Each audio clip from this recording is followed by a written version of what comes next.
For all those who come to me for shelter, however weak or humble or sinful they may be, they all reach the path supreme.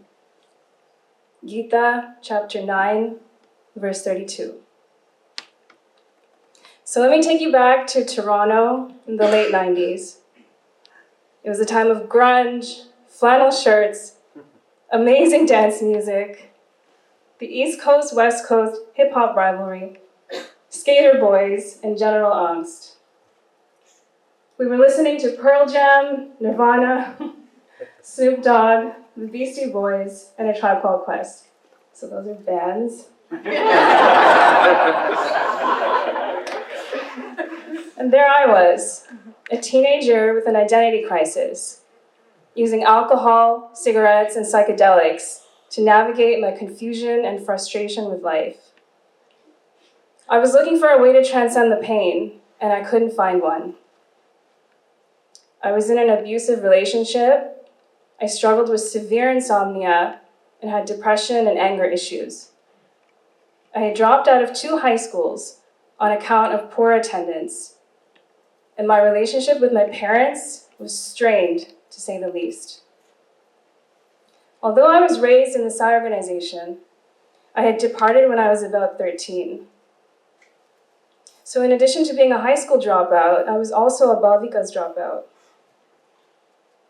If I could have excommunicated myself from the organization, I would have. I only kept a photo of Swamy in my bedroom at my mother's insistence.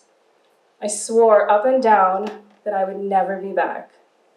So, spoiler alert, sorry for the ending. I would indeed be back, and now you can't get rid of me. I also had a lot of friends, way too many friends. I marvel at this because this is not the case now. One Halloween, a couple of months before my 18th birthday, my friends and I were in line to see the Rocky Horror Picture Show in downtown Toronto. We were smuggling alcohol into the theater.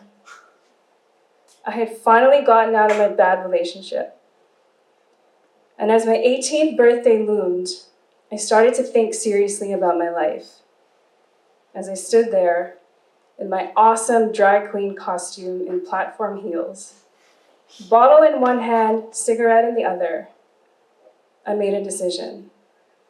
I went sober from that day onwards.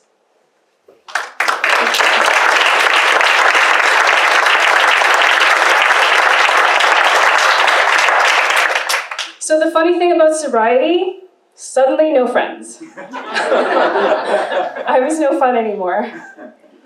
And then I was in a weird transitional period.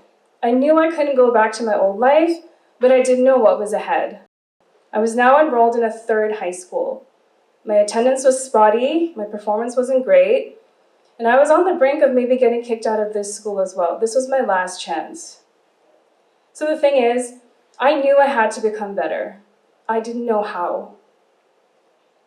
My parents tentatively suggested that I choose an Ishta Devata, a form of God to focus on.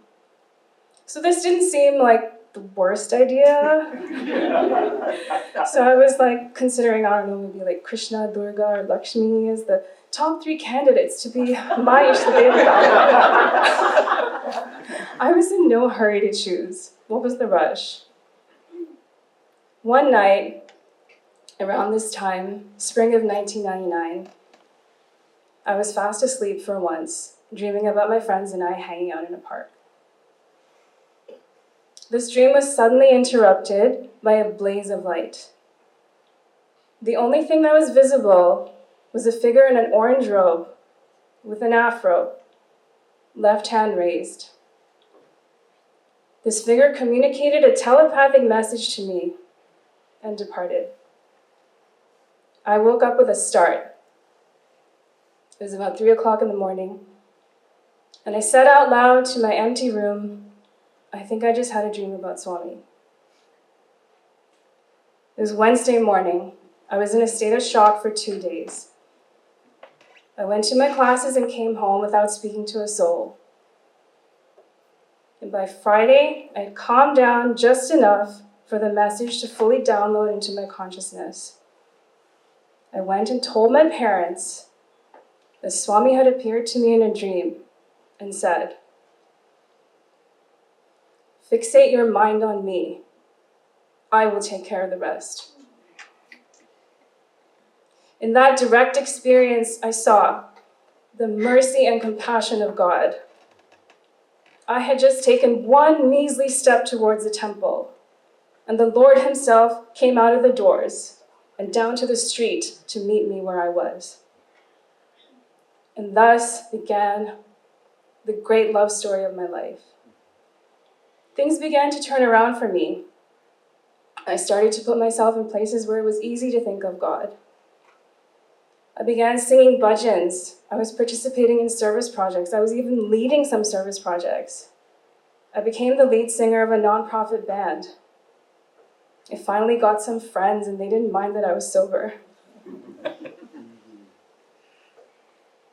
I graduated from high school as class valedictorian.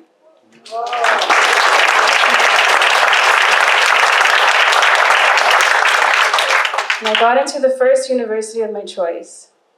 It was a whole new life for me, with my parents supporting me every step of the way.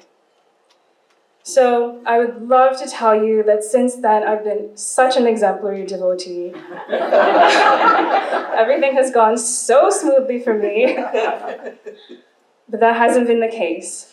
I found, to my great surprise and a bit of dismay, that being a devotee does not mean being exempt from the trials and tribulations of life. It's not really what I signed up for.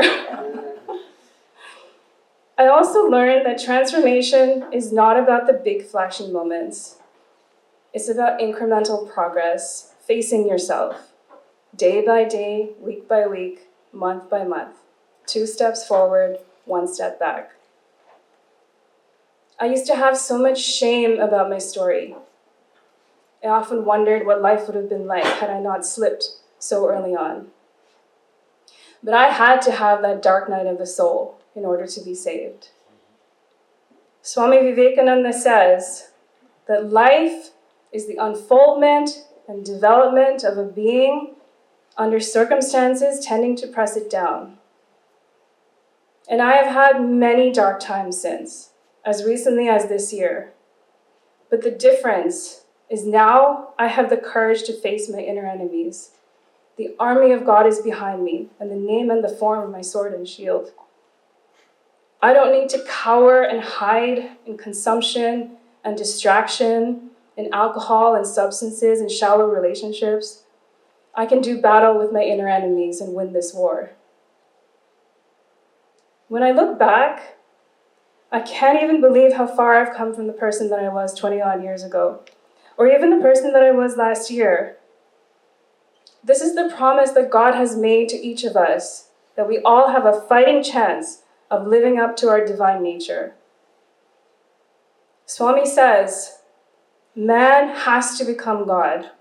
That is one's destiny, the plan and purpose of one's being armed, as no other animal is, with the sword of discrimination and the shield of renunciation.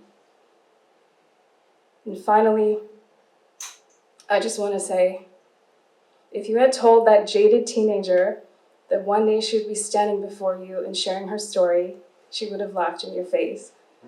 And yet here we are. And for me, this is the greatest miracle. Thank you.